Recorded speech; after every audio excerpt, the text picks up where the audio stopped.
मेरे प्यारे देशवासियों, नमस्कार। कोरोना के खिलाफ देश आज फिर एक बहुत बड़ी लड़ाई लड़ रहा है। कुछ सप्ताह पहले तक स्थितियां संभली हुई थी और फिर एक कोरोना की दूसरी वेव तूफान बनकर आ गई।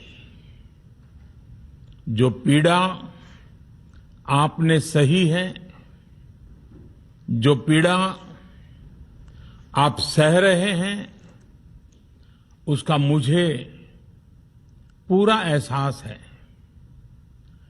जिन लोगों ने बीते दिनों में अपनों को खोया है, मैं सभी देशवासियों की तरफ से उनके प्रति संवेदनाएं व्यक्त करता हूं।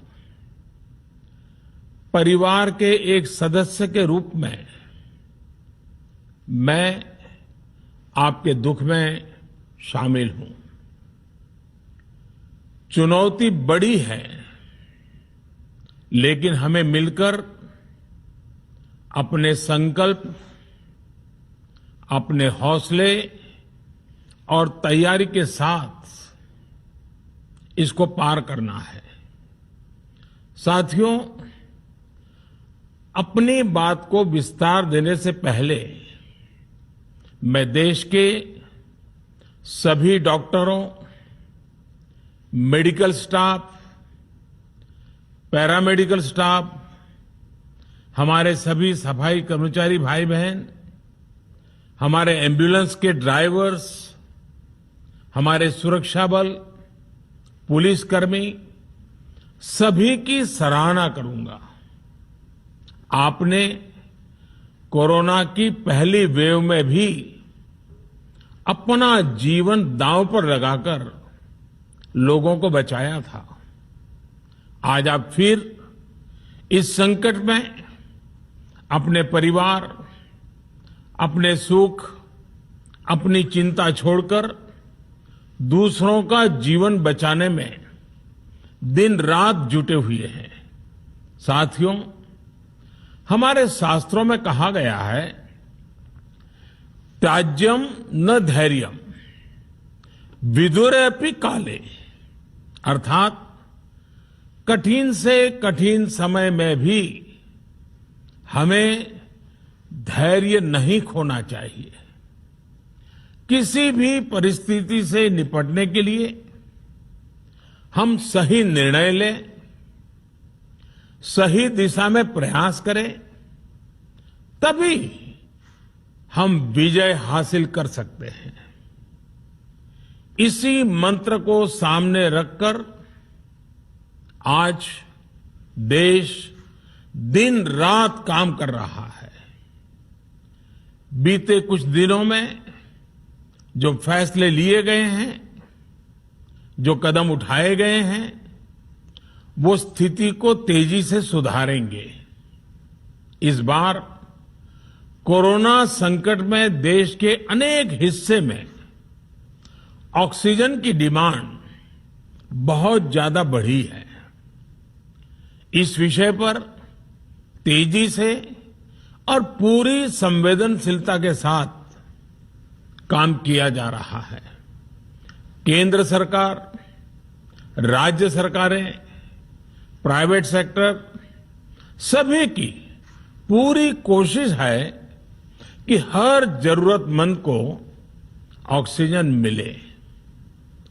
ऑक्सीजन प्रोडक्शन और सप्लाई को बढ़ाने के लिए भी कई स्तरों पर उपाय किए जा रहे हैं। राज्यों में नए ऑक्सीजन प्लांट्स हो, 1 लाख नए सिलेंडर पहुंचाने हो, औद्योगिक इकाइयों में इस्तेमाल हो रही ऑक्सीजन का मेडिकल इस्तेमाल हो, ऑक्सीजन रेल हो, हर प्रयास किया जा रहा है।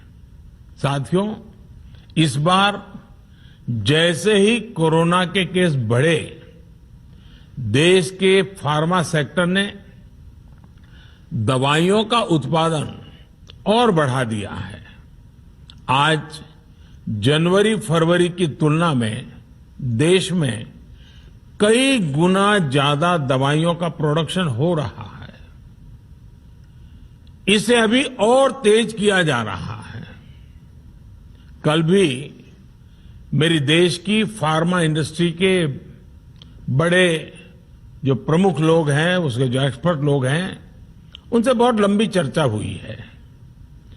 प्रोडक्शन बढ़ाने के लिए हर तरीके से दवाई कंपनियां की मदद ली जा रही है। हम सौभाग्यशाली हैं कि हमारे देश के पास इतना बड़ा मजबूत फार्मा सेक्टर है जो बहुत अच्छी और तेजी से दवाइयां बनाता है। इसके साथ ही अस्पतालों में बेड की संख्या को बढ़ाने का भी काम तेजी से चल रहा है।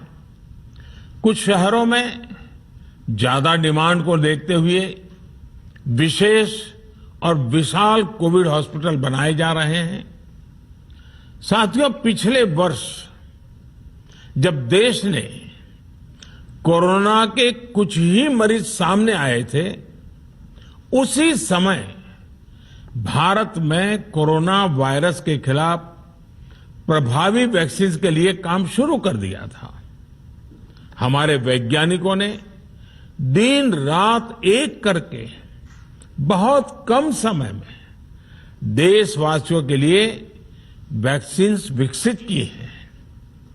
आज दुनिया की सबसे सस्ती वैक्सीन भारत में है। भारत की कोल्ड चेन व्यवस्था के अनुकूल वैक्सीन हमारे पास है। इस प्रयास में हमारे प्राइवेट सेक्टर ने इनोवेशन और एंटरप्राइज की भावना का बेहतरीन प्रदर्शन किया है।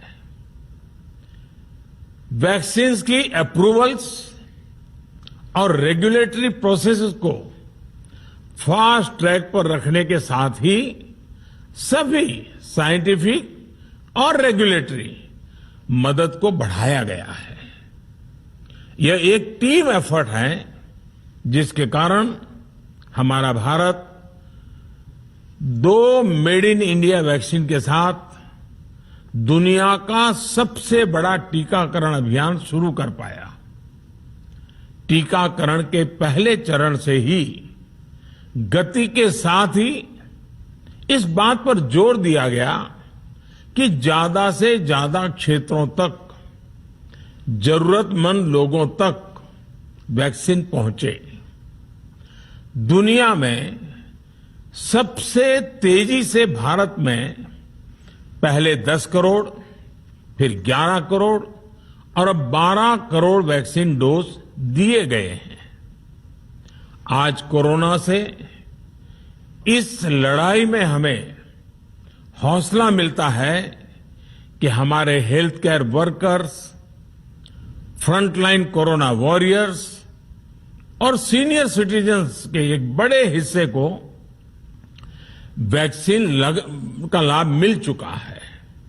साथियों, कल ही वैक्सीन को लेकर हुए एक और अहम फैसला भी हमने किया है। 1 मई के बाद से 18 वर्ष के ऊपर के किसी भी व्यक्ति को वैक्सीनेट किया जा सकेगा। अब भारत में जो वैक्सीन बनेगी उसका आधा हिस्सा सीधे राज्यों और अस्पतालों को भी मिलेगा। इस बीच गरीबों, बुजुर्गों, निम्न मध्यम वर्ग के लोग 45 वर्ष की आयु के ऊपर के व्यक्तियों के लिए केंद्र सरकार का जो वैक्सीन कार्यक्रम चल रहा है वो भी उतनी ही तेजी से जारी रहेगा। पहले की तरह ही सरकारी अस्पतालों में मुफ्त वैक्सीन मिलती रहेगी, जिसका फायदा, जैसा मैंने कहा, हमारे गरीब परिवार हो, हमारे मध्यम वर्ग, निम्न मध्यम वर्ग के परिवार हो, वो उनका लाभ उठा सकेंगे। साथियों, हम सभी का प्रयास जीवन बचाने के लिए है, और जीवन बचाने के लिए तो है ही। प्रयास से भी ये है कि आर्थिक गतिविधियां और आजीविका कम से कम प्रभावित हो। प्रयास का तरीका यही रखा जाए। वैक्सीनेशन को 18 वर्ष की आयु के ऊपर के लोगों के लिए ओपन करने से शहरों में जो हमारे वर्कफोर्स है उसे तेजी से वैक्सीन उपलब्ध होगी। राज्यों और केंद्र सरकार के प्रयासों से श्रमिकों को भी तेजी से वैक्सीन मिले लगेगी। मेरा राज्य प्रशासन से आग्रह है कि वो श्रमिकों का भरोसा जगाए रखे। उनसे आग्रह करें कि वो जहां है वहीं रहे। राज्यों द्वारा दिया गया ये भरोसा उनकी बहुत मदद करेगा कि वो जिस शहर में है वहीं पर अगले कुछ दिनों में वैक्सीन भी लगेगी और उनका काम भी बंद नहीं होगा। साथियों, पिछली बार जो परिस्थितियां थी वो अभी से काफी भिन्न थी। तब हमारे पास इस वैश्विक महामारी से लड़ने के लिए कोरोना स्पेसिफिक मेडिकल इंफ्रास्ट्रक्चर नहीं था। आप याद करिए देश की क्या स्थिति थी। कोरोना टेस्टिंग के लिए पर्याप्त लैब नहीं, पीपीई का कोई प्रोडक्शन नहीं, हमारे पास इस बीमारी के ट्रीटमेंट के लिए कोई खास जानकारी भी नहीं। लेकिन बहुत ही कम समय में हमने इन चीजों में सुधार किया। आज हमारे डॉक्टरों ने कोरोना के इलाज की बहुत ही अच्छी एक्सपर्टीज हासिल कर ली है। वो ज्यादा से ज्यादा जीवन बचा रहे हैं। आज हमारे पास बड़ी मात्रा में पीपीई किट्स हैं, लैब्स का बड़ा नेटवर्क है और हम लोग टेस्टिंग की सुविधा को निरंतर बढ़ा रहे हैं। साथियों, देश ने कोरोना के खिलाफ अब तक बहुत मजबूती से और बहुत धैर्य से लड़ाई लड़ी है। इसका श्रेय आप सभी को, सभी देशवासियों को ही जाता है। अनुशासन और धैर्य के साथ कोरोना से लड़ते हुए आप देश को यहां तक लाए हैं। मुझे विश्वास है जन भागीदारी की ताकत से हम कोरोना के इस तूफान को भी परास्त कर पाएंगे। आज हम अपने चारों ओर देख रहे हैं कि कैसे कई लोग, कई सामाजिक संस्थाएं जरूरतमंदों तक मदद पहुंचाने में दिन रात जुटे हैं। दवाई पहुंचाना हो, खाने या रहने की व्यवस्था करनी हो, लोग पूरे मनोयोग के साथ काम कर रहे हैं। मैं इन सभी के सेवा भाव को आदरपूर्वक नमन करता हूं और देशवासियों से अपील करता हूं कि अधिक से अधिक मात्रा में इस संकट की घड़ी में देशवासी आगे आएं और जरूरतमंदों तक मदद पहुंचाएं। समाज के पुरुषार्थ और सेवा के संकल्प से ही हम ये लड़ाई जीत पाएंगे। मेरा युवा साथियों से अनुरोध है कि वो अपनी सोसाइटी में, मोहल्ले में, अपार्टमेंट्स में छोटी छोटी कमेटियां बनाकर कोविड अनुशासन पालन करवाने में मदद करें।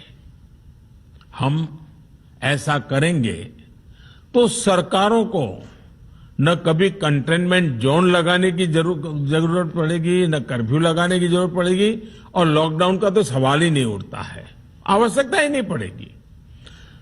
स्वच्छता अभियान के समय देश में जागरूकता फैलाने के लिए मेरे बाल मित्रों ने बहुत मदद की थी। छोटे छोटे बालक 5वीं, 7वीं, 8वीं, 10वीं में पढ़ने वाले, उन्होंने घर के लोगों को समझाया था, मनाया था। उन्होंने बड़ों को भी स्वच्छता का संदेश दिया था। आज मैं फिर अपने बाल मित्रों से एक बात विशेष तौर पर कहना चाहता हूं। मेरे बाल मित्र, घर में ऐसा माहौल बनाइए कि बिना काम, बिना कारण घर के लोग घर से बाहर न निकले। आपकी जीत बहुत बड़ा परिणाम ला सकती है।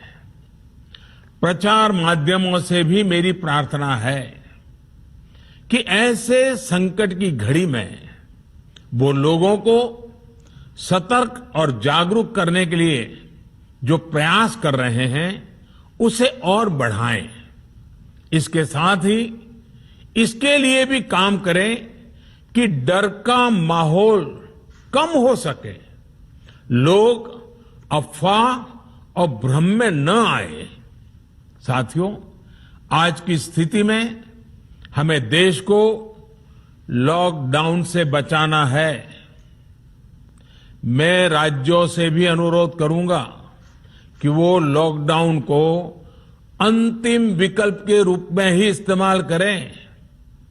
लॉकडाउन से बचने की भरपूर कोशिश करनी है और माइक्रो कंटेनमेंट जोन पर ही ध्यान केंद्रित करना है। हम अपनी अर्थव्यवस्था की सेहत भी सुधारेंगे और देशवासियों की सेहत का भी ध्यान रखेंगे। साथियों, आज नवरात्रि का आखिरी दिन है। कल रामनवमी है और मर्यादा पुरुषोत्तम श्री राम का हम सभी को यही संदेश है कि हम मर्यादाओं का पालन करें। कोरोना के इस संकट काल में कोरोना के बचने के जो भी उपाय है, कृपया करके उनका पालन 100% करिए। दवाई भी, कड़ाई भी, इस मंत्र को कभी भी भूलना नहीं है। ये मंत्र जरूरी है, वैक्सीन के बाद भी जरूरी है। रमजान के पवित्र महीने का भी आज 7वां दिन है। रमजान हमें धैर्य, आत्मसंयम और अनुशासन की सीख देता है। कोरोना के खिलाफ जंग जीतने के लिए अनुशासन भी, उसकी भी उतनी ही जरूरत है। जब जरूरी हो तभी बाहर निकले। कोविड अनुशासन का पूरा पालन करें। मेरा आप सभी से यही आग्रह है। मैं आपको फिर ये भरोसा देता हूं, आपके इस साहस, धैर्य और अनुशासन के साथ जुड़कर आज जो परिस्थितियां हैं उन्हें बदलने में देश कोई कोर कसर नहीं छोड़ेगा। आप सभी स्वस्थ रहें, आपका परिवार स्वस्थ रहे, इसी कामना के साथ मैं अपनी बात समाप्त करता हूं। आपका बहुत बहुत धन्यवाद। तो प्रधानमंत्री नरेंद्र मोदी का राष्ट्र के नाम संबोधन बहुत अहम था। कोविड की इस वक्त की परिस्थितियों के बीच प्रधानमंत्री आज आए और उन्होंने राष्ट्र को संबोधित किया और देश को भरोसा दिलाया कि जन भागीदारी से कोरोना की ये जो दूसरी वेव है, जिस